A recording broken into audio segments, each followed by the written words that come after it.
안녕，阿咪有嘢講。今日係阿咪 have a guest。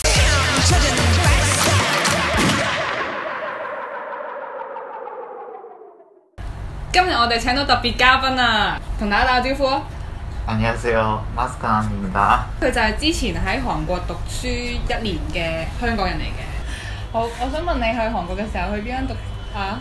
咁我嗰陣咧就因為好想自己嗰個講嘢可以講得好啲啊。咁其實本身自己都有幾間有諗過嘅。邊間？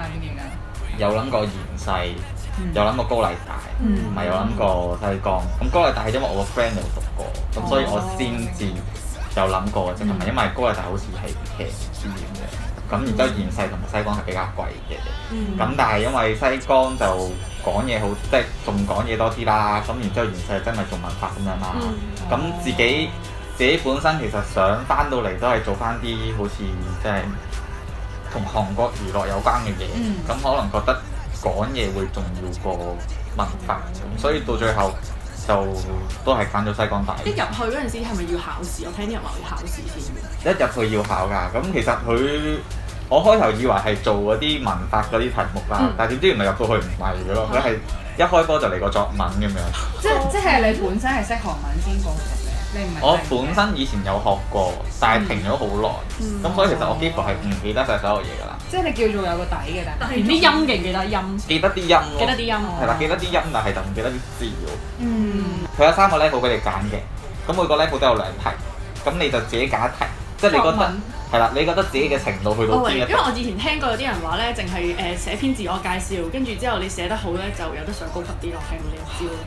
係啦，有啲人會背咗先，但係背咗先又冇意思咯。啲人係啦，佢呢個係最初級嘅其中一題題目。你揀咗邊級啊？咁我揀咗好似係，我係揀中級。真係揀中級。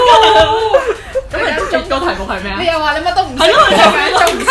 唔係，因為嗰陣咧自我介紹咧，你又要諗要有啲咩形容詞形容自己喎。但係我一個字都唔識喎，跟住所以唔想形容自己。我嗰題就好似係類似係你心目中嗰啲難忘嘅事之類嘅。哇，仲難？佢唔係仲難咩？你在行啲嘅，你覺得？容易啲寫到，因為你叫我自我介紹，我都唔知可以自我介紹啲乜嘢。你唔了解自己。係咯。我係一個。睇嚟你要買 love yourself。我係一個唔了解自己嘅人嚟㗎。咁考完個筆試之後咧，就會有一個 interview 咁樣啦。仲有 interview，即係考試嘅。係啦，咦咁幾好。但係咧 interview 咧就其實個個都唔同嘅。我除咗要講嘢之外，佢俾咗篇文章我。咁我要去睇完之後，佢要問翻我文章嘅問題。但係咧，我個 friend 咧就冇考呢一 part 嘅。咁你個 friend 係咩級？唔係，即係我哋揀嗰個 oral 嘅，唔係我哋揀嗰個作文嘅題目，其實就你想點就得嘅啫。但係其實去到 interview 嗰度，個個都一樣嘅，即係佢唔會睇你個作文係邊一級，然之後再考翻。因為分開嘅。係啦，都係分開計。我個 friend 就冇考到閱讀嗰一 part，咁就得我一個考到咁樣。咁你一入去係第幾級？一入去就2級，但係其實嗰個邊我嗰個佢同我講話，我試下俾你升2級，因為嗰陣嫌棄你。因為嗰陣佢話我講嘢答到啲問題，咁閱讀理解嗰度都答到，但係問題佢話我作文嗰度係1級都不如。唔知係寫啲咩？好好奇，1級都冇啊！係啦，跟住佢就話，但係因為你其他方面都 OK，咁就所以俾你試下去讀2級。但係就叫我一定要去。因為對答到，因為佢西江係注重口語。係啦。都聽話讀延世嗰啲咧，就讀完之後，可能讀完頭2級佢都唔係好識講嘢。係啦，咁亦都有延世嘅人讀完唔知4級，跟住過嚟考西江係考到個3級，即係要由3級開始讀起咯。係啊。係讀咗 total 讀咗幾耐啊 ？total 讀咗4個 course 咁樣。即係讀到5級。讀到5級完，讀到5級完。1年。啱啱去1年，咁佢一季一季咁，一季你當佢3個幾月咁樣。咁你一開頭同朋友去一齊去，定係自己去？一開頭係同朋友一齊去嘅，咁我哋都係我哋2個都係用學生 visa 咁樣過去，就唔係 working holiday 咁樣嘅。working holiday 嘅話只可以讀半年嘅 course 㗎嘛，係啦，但係就學生 visa 就冇呢一個限制。但係可唔可以做嘢？唔可以做嘢。學生 visa 係你好似讀咗半年後，然後有學校批准嘅話就可以可以入紙向學係啦校申請。申請去。咁你有冇申請？我就係冇㗎。哇！咁你點？你帶幾多錢去啊？咁本身自己就預咗20萬嘅，咁因為其實讀書嗰度1年就一年都要生活費。係啦要。因為我一個即係一個 course 咁樣，其實都要成萬鬆啲蚊嘅。一個 course 係啦，即係一個 course 4萬幾蚊，其實同讀1年大學差唔多嘅價錢。其實有大部分嘅錢都係已經落咗去讀書同埋住嗰一方面㗎啦。咁到最後自己可能有時去玩啊，或者食飯啊之類嗰啲嘢，咁最後就用咗16萬到。咁你生活費係大使嗰類啊，定節儉嗰類啊？生活係屬於好節儉，好節儉，好節儉都16咪萬。係咯，你點節儉法？去超市要買餸，咁可能一餐肉可能係3000幾汪，咁21蚊到，咁我可能分3餐嘅。哦，但係你係同朋友一齊住定你自己住啊？自己一個住。你點解同朋友住？因為我嗰個女仔 friend 嚟嘅。哦。係啦，咁同埋因為可能住嗰一方面會比較有啲問題，就係可能男女會比較難揾混宿。係啦，係啦，因為始終啲人會比較地好啲人好貴喎，一個人住真係。都好貴。唔覺得你住宿話花去最多錢？我屋企就係西江大對面嘅啫，啱啱好對面。咁應該好貴。即係邊度？新村新村同埋大興中間55萬汪一個月，3000幾4000蚊。不過佢好就好在個間屋係啱啱好翻新嘅，成棟樓都係新嘅。仲要有一嚿俾佢扣起咗做係啦係啦，安裝。係啦係啦，嗰個就係啱啱好500萬。哇！咁就當佢3萬幾蚊咯，3萬幾。唔覺得你20萬係咯，冇咗咁多。係啊。哦，點解帶20萬咁多嘅？係啦，咁其實我最後剩低嗰啲錢就係退翻嗰啲錢，真係使得好盡。係啦，其實都算使得好盡嘅。同埋病咗唔睇醫生係嘛？呢個都係啦，即係盡量可以唔睇嘅就唔睇啦。2月嗰陣去睇韓國 show 啦，韓國個演唱會啦，咁跟住咧，佢叫我哋買藥俾佢食，幾慘。因為佢話佢病咗，但係佢啲藥帶嚟嗰啲藥食晒。佢話俾你聽，佢嘔咗幾日係嘛？跟住我就將我嘅藥咧捐贈咗俾佢啦。同埋佢屋企真係好遠咯。佢嗰日冇嘢，一定要行路過嚟。係啊，行路過嚟。佢係慳到呢個地步。係啊。天寒地凍。但係其實我同大家講咧，喺西江大即係由新村行去雲大其實好近。但係我哋坐的士搭咗成半個鐘啦。但係其實我行路都係行半個鐘㗎咋。但係同埋-9度嘅情況下行半個鐘喎。問題係-9度咯。係咯，即係咁凍嘅情況下行半個鐘。可能因為我屋企比較特殊，我屋企唔近地鐵站。即係我就算我雲大，我搭去新村，我之後都要行一段路先翻到屋企。咁既然我都要咁樣嘅話，咁我倒不如我繼續行埋落去啦。繼續行埋落去。苦耐勞啊！寒窗苦讀啊！真係。咁我哋講下校園生活啦，你一去到見到有啲咩同學仔啊？其實比我想象中會多好多香港人同埋台灣人，之後就到日本咯。即係其實亞洲其實真係好多人讀嘅，咁同埋一班幾多個人？一班例如最多16，但係通常都唔爆16。咁會唔會女仔多？唔爆16。女仔多好多。你嗰班有幾多個男仔？我試過最少係3個。都差唔多。 3個算多多咯，我哋其實啲得一個㗎咋。係啊。咁算多啦。算多咯，仲要係去韓國。韓國真係少啊，咁誇張係咯。但係比我想象中嘅就係好多人都唔係話真係為咗追星而嚟讀嘅。咦，咁即係你係為咗追星？唔係，撇清。即係我係為咗將來揾工嘅啫，但係都冇諗過原來。即係其實你都係中意韓星，所以先想做翻嗰啲韓國娛樂嘅嘢。係啦，咁然之後就覺得如果可以識到韓文嘅話，會更加有幫助，所以先至會過去嘅啫。好好嘅諗法。係啦，亦都係一個好好嘅藉口。如果你唔敢講，阿媽唔會俾你去。係啊，我諗住去揾工啊！咦，咁你當初屋企有冇反對？當初屋企冇，因為其實所有錢都自己出。好犀利！哇，你自己20萬。係啦，跟住我屋企人嗰陣就係話，總之你唔使我俾錢你嘅話，咁你就去啦。會識到啲韓國人。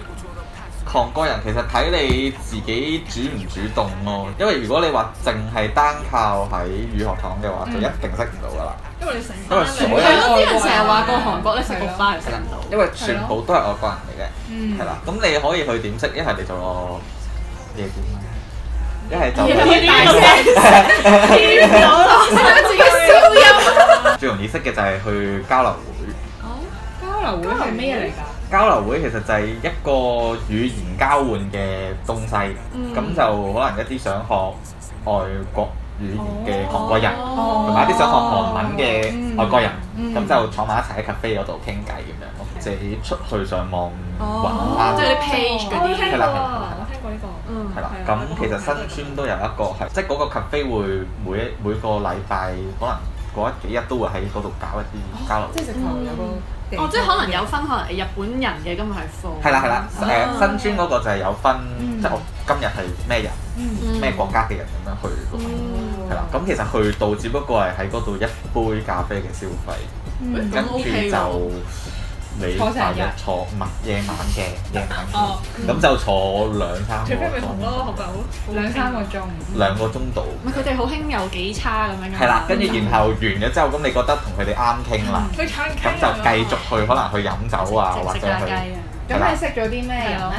識咗都一啲女仔咁樣啦，都係 Yuna 嚟嘅。哦，幾多個啊？都4-5個都有嘅。咁佢哋係想學中文定直頭係想學廣東話㗎？嗰啲？佢哋係想學普通話嘅。哦。係啦，同埋佢哋去嘅時候，其實佢哋唔係話特別想，唔係特別想學普通話之類嗰啲嘢。其實佢哋單純可能係得閒，咁所以就去揾啲人即係同埋朋友咁。係啦，識下朋友或者去幫下啲外國人咁樣。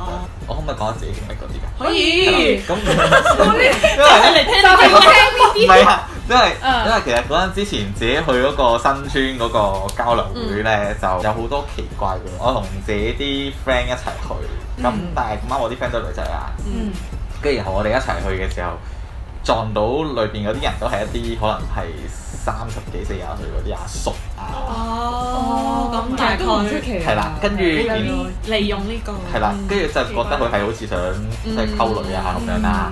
跟住然後你入到去嘅時候，其實唔係你自己揀位坐嘅，係佢分俾你嘅。speed dating 嗰啲 friend 係啦，即係佢有嗰啲咯，有啲級都係咁嘅，而家有啲級都係。即係有啲咁樣嘅感覺。咁啱我哋嗰一日就好唔好彩咁樣就坐咗一台就係一個阿叔師。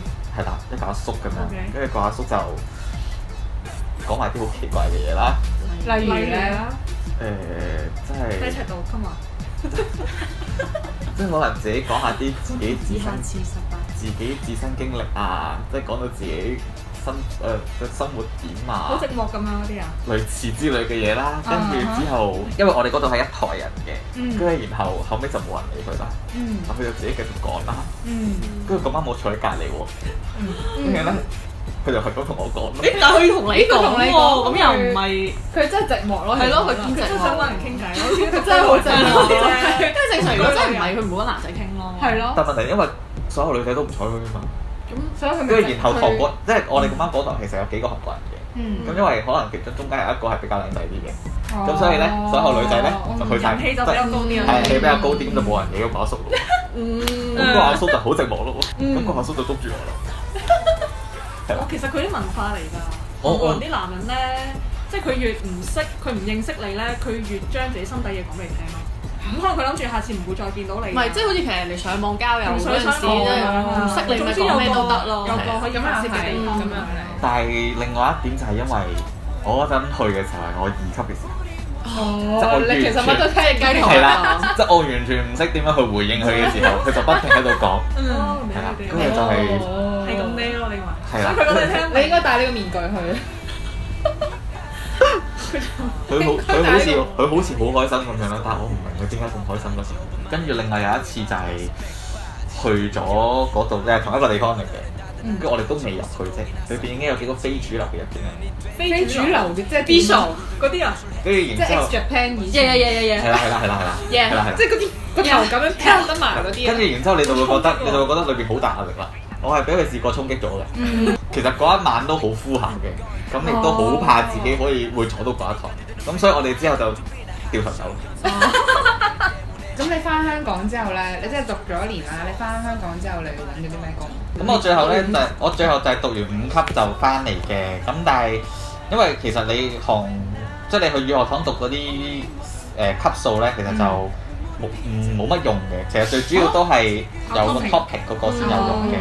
咁嗰陣喺韓國考咗一次，跟住嗰陣考到4級啦，然後翻嚟之後再考多咗一次，咁就啱啱好考到個5級翻嚟咁樣。諗住就可以做翻啲同韓國有關嘅工，但係就係冇㗎，係啦。點解？即係你揾即係我喺唔多選擇咧？其實就唔多選擇嘅，即係我喺某揾工網站嗰度揾啦，唔多咯，同埋係唔係我想要嗰一啲嘅類型嘅工作咯，同埋佢有啲係比較想揾翻真正喺韓國，即係真正嘅韓國人喺香港住嘅韓國人咁樣，咁所以其實就機會真係好少。如果你可能去 search 打嗰啲關鍵字，你可能打韓國，佢可能係出間韓國餐廳嘅洗碗俾你咁，即係會出到呢一啲嘢啦。咁我翻嚟同埋我其實聽過好多人講話，其實翻到嚟之後係揾唔到工嘅，揾唔到相關嘅工，揾唔到相關嘅工嘅。咁其實自己都揾咗2個月，最後先揾到真係揾到工，但係就唔關韓文事。但係都唯有照做住先咁樣咯，再慢慢睇，再挑戰。係啦。好，今日多謝武面男同我哋分享，好詳盡啦。如果大家有咩問題，記得喺下邊留言，記得 subscribe 我哋嘅 channel 啦。拜拜。今日係Ami have a guest。